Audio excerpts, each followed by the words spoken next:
Good evening বন্ধুরা। আজ হলো 8 জুন সোমবার। আজকের সন্ধ্যার বিশেষ বিশেষ খবর হলো দীর্ঘ জল্পনা কল্পনার অবসান ঘটিয়ে অবশেষে আসাম মন্ত্রিসভার দফতর বন্টন সম্পন্ন হয়েছে।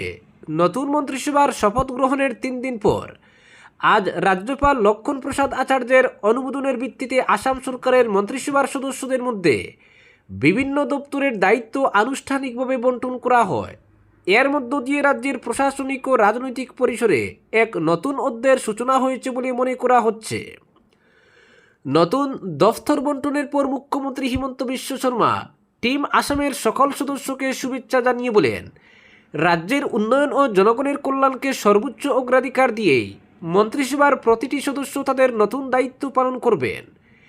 তিনি বলেন, নিষ্ঠা, স্বচ্ছতা, জবাবদিহিতা এবং জনসেবার মানসিকতাকে সামনে রেখে ঐক্যবদ্ধভাবে কাজ করাই সরকারের প্রধান লক্ষ্য। মুখ্যমন্ত্রী তার বার্তায় আরও বলেন, আসামের উন্নয়ন ও অগ্রগতির যাত্রাকে আরও শক্তিশালী ও গতিশীল করে তুলতে টিম আসাম সম্পূর্ণ প্রতিশ্রুতিবদ্ধ। জনগণের প্রত্যাশা পূরণ এবং একটি সমৃদ্ধ, আত্মনির্ভরশীল ও উন্নত আসাম গড়ে তোলার লক্ষ্যে আমরা সম্মিলিতভাবে কাজ করে যাব। সরকারি সূত্রে জানা গেছে, দপ্তর বন্টনের ক্ষেত্রে প্রশাসনিক দক্ষতা, অভিজ্ঞতা এবং সংশ্লিষ্ট ক্ষেত্রের প্রয়োজনীয়তাকে বিশেষ গুরুত্ব দেওয়া হয়েছে। ফলে বিভিন্ন মন্ত্রকের কার্যক্রম আরও সুশৃঙ্খল ও ফলপ্রসূ হবে বলে আশা করা হচ্ছে। পাশাপাশি সরকারের উন্নয়নমূলক প্রকল্পগুলির দ্রুত বাস্তবায়নের ক্ষেত্রেও এই পদক্ষেপ সহায়ক হবে। বিশেষজ্ঞ মহলের মতে এই দপ্তর বন্টন কেবল প্রশাসনিক রদবদল নয়, বরং আগামী দিনের উন্নয়ন পরিকল্পনার একটি গুরুত্বপূর্ণ রূপরেখা।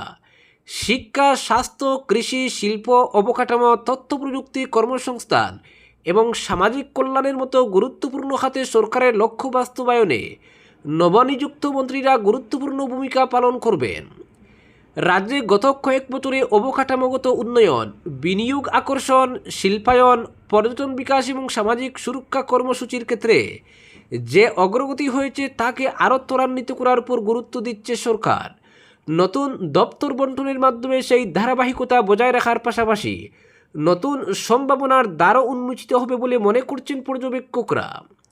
নতুন দায়িত্বপ্রাপ্ত মন্ত্রীদের সামনে যেমন জনগণের প্রত্যাশা পূরণের চ্যালেঞ্জ রয়েছে, তেমনি রয়েছে উন্নয়নের নতুন মাইলফলক স্থাপনের সুযোগ। সরকারি পরিষেবাকে আরও সহজলভ্য করা, কর্মসংস্থানের সুযোগ বৃদ্ধি, গ্রামীণ ও শহুরে অবকাঠামোর উন্নয়ন এবং বিনিয়োগ বান্ধব পরিবেশ গড়ে তোলার ক্ষেত্রে তাদের ভূমিকা বিশেষভাবে গুরুত্বপূর্ণ হয়ে উঠবে।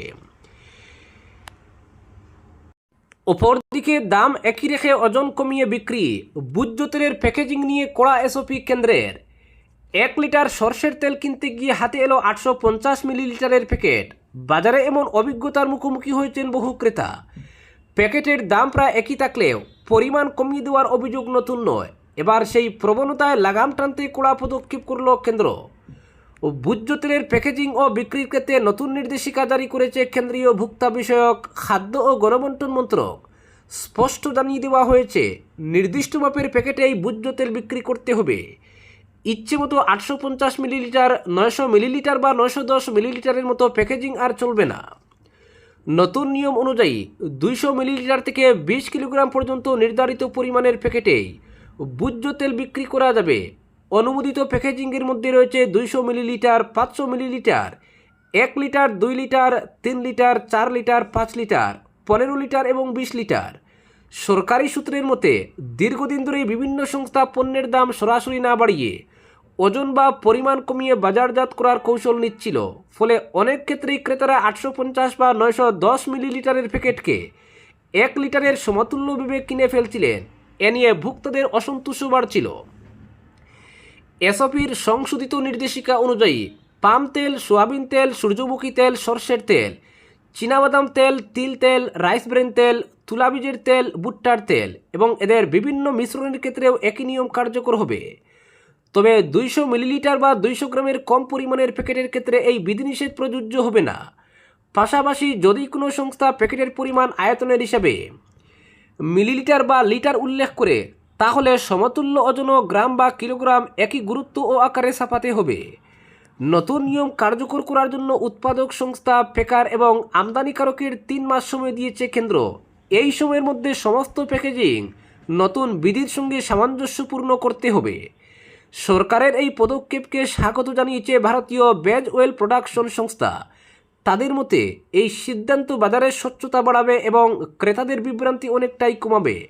ভোক্তা মহলের একাংশের মতে প্যাকেটের গায়ে দাম অপরিবর্তিত রেখে পরিমাণ কমিয়ে দেওয়ার যে প্রবণতা দেখা যাচ্ছিল, কেন্দ্রের নতুন নির্দেশিকা তার উপর কার্যকর নিয়ন্ত্রণ আনতে পারে।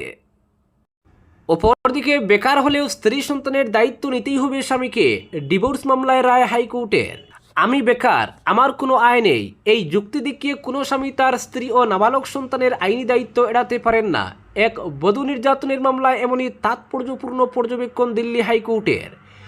নিম্ন আদালতের রায়কে খারিজ করে উচ্চ আদালত স্পষ্ট জানিয়ে দিয়েছে, স্বামী কাজ না করলেও নিজের খরচ নিজেকেই চালাতে হবে এবং স্রেফ বেকার হওয়ার অজুহাতে পরিবারকে ভরণপোষণ দেওয়া থেকে ছাড় পাওয়া যাবে না।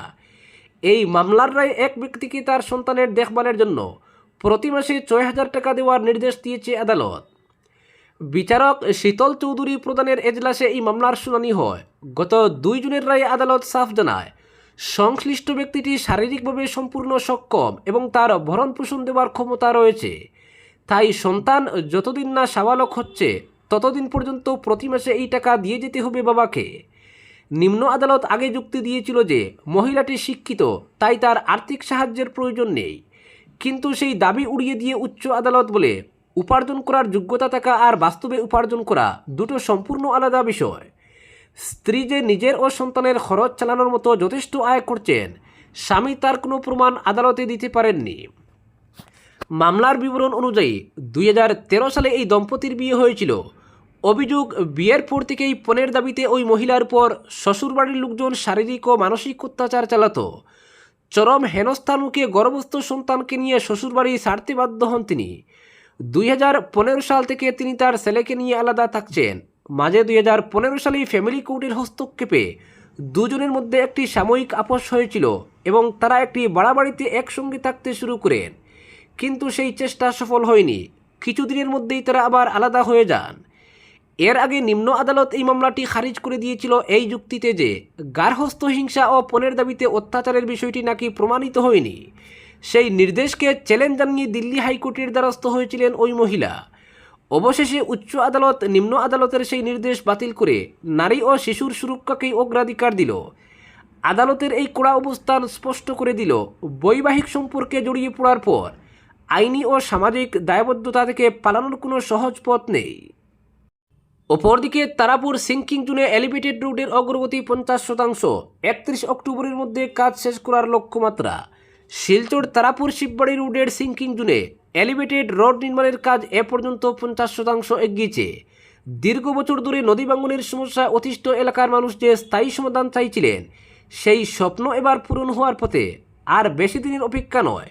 প্রশাসনের পরিকল্পনা অনুযায়ী সব কাজ ঠিকঠাক মতো এগোলে আর ৪ মাস পর আগামী নভেম্বরেই এলিভেটেড রোড উৎসর্গ করা হবে আমজনতার উদ্দেশ্যে। নভেম্বরের ১ তারিখ থেকেই নতুন রোডের উপর দিয়ে ছুটতে পারবে সব ধরনের যানবাহন। বহু আন্দোলন, ধর্না, পথ অবরোধ, বন্ধ ইত্যাদির পর রাজ্য সরকার শিববাড়ি রোডের সিঙ্কিং জোনকে বাঁচাতে স্থায়ী নির্মাণের সিদ্ধান্ত নেয়।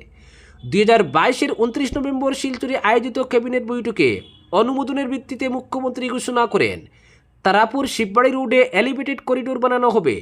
মুখ্যমন্ত্রীর ঘোষণার পর শুরু হয় সরকারি প্রক্রিয়া। পূর্ত গ্রামীণ সড়ক বিভাগের উদ্যোগে বৈঠক ডেকে সিঙ্কিং জোনের প্রাথমিক সমীক্ষা করা হয়। এরপরই দিল্লির রাইটস সংস্থাকে দায়িত্ব দেওয়া হয় প্রকল্প নির্মাণ আদৌ সম্ভব কিনা যাচাই করে দেখতে। এদিকে ২০২৩-এর মার্চ মাস থেকে সিঙ্কিং জোনে দফায় দফায় সমীক্ষা চালায় রাইটসের সমীক্ষায় উঠে আসে, যেহেতু সিঙ্কিং জোনের রাস্তার মাটি দুর্বল, ফলে এখানে পাইলিং করে পিলার উঠিয়ে এলিভেটেড করিডোর বানালে চলবে না। বানাতে হবে মাটির সঙ্গে সংযোগ রেখে ৪ ফুট পুরু ডালাই দিয়ে এলিভেটেড রোড, তাহলে এর স্থায়িত্ব বাড়বে। রাইটসের রিপোর্টে দেওয়া এই পরামর্শ মেনে নেয় সরকার। এরপর ২০২৪-এ এই প্রকল্পে ৬৫,৯৬,৪৮,০০০ টাকা রিলিজ করে সরকার। টেন্ডারের ভিত্তিতে নির্মাণ কাজের বরাদ দেওয়া হয় বাইরের সংস্থা হাইটেক ইকোগ্রিন কন্ট্রাক্টর্স লিমিটেডকে। এই ঠিকাদার সংস্থা প্রথমে পাইলিংয়ের কাজে হাত দেয়। মাটির ৪০ মিটার নিচ পর্যন্ত পাইলিং করে উপযুক্ত মাটির সন্ধান পেয়ে এরপর তোলা হয় ১০০টি পিলার। এভাবে ২০২৪-এর ১১ নভেম্বর থেকে পূর্ণ উদ্যমে কাজ শুরু হয়ে যায়। এই এলিভেটেড রোড বানানো হচ্ছে তারাপুর শিববাড়ি রোডের শিব মন্দির পয়েন্ট থেকে 210 মিটার জায়গা নিয়ে। এই অংশে মাঝখানে অন্তত 40 মিটার চওড়া সিমেন্ট কংক্রিটের ডালাই দেওয়া পাকা পাটাতন বানানো হয়েছে। এর উপর দিয়ে গাড়ি চলাচল করবে। সঙ্গে দুপাশে রাখা হয়েছে 8 ফুটের ফুটব্রিজের মতো যাতায়াতের রাস্তা। জায়গায় গিয়ে দেখা গেছে ইতিমধ্যে রোডের সারফেস তৈরির কাজ অনেকটাই এগিয়েছে। 210 মিটারকে 30 মিটার করে 60টি স্পেনে ভাগ করা হয়েছে। এই 60টি স্পেনের মধ্যে 3টি স্পেনের ডালাই ও রেলিং তোলার কাজ হয়ে গেছে। পাইলিং করে মাটির নিচ থেকে যে পিলারগুলি তোলা হয়েছে এর উপর পাইল ক্যাপ বসিয়ে বোল্ডার গেবিয়ন স্ট্রাকচার বানানোর কাজ চলছে। এছাড়া এই প্রকল্পের আওতায় রয়েছে নদী ভাঙ্গন রোধ। নদী ভাঙ্গন আটকাতে বরাক নদীর পারে মাটি কেটে 2টি স্তর বানিয়ে পাথর বিছিয়ে দেওয়াল বানিয়ে এর উপর লোহার নেট লাগানো হয়েছে। গোটা জায়গার 300 মিটার জুড়ে হচ্ছে এই ভাঙ্গন প্রতিরোধী কাজ। পূর্ত গ্রামীণ সড়ক বিভাগের শিলচর উদারবন টেরিটোরিয়াল ডিভিশনের এক্সিকিউটিভ ইঞ্জিনিয়ার অনিরুদ্ধ নাগ বলেছেন, যদি কোনো বাধা বিপত্তি না আসে, সরকারি কাজে কোনো বাধার সৃষ্টি না হয়, তাহলে আগামী 31 অক্টোবরের মধ্যে তৈরি হয়ে যাবে এলিভেটেড রোড। সরকারও চাইছে এই টার্গেটের মধ্যে শেষ হোক নির্মাণ কাজ। আজকের বিশেষ সংবাদ এখানেই সমাপ্ত।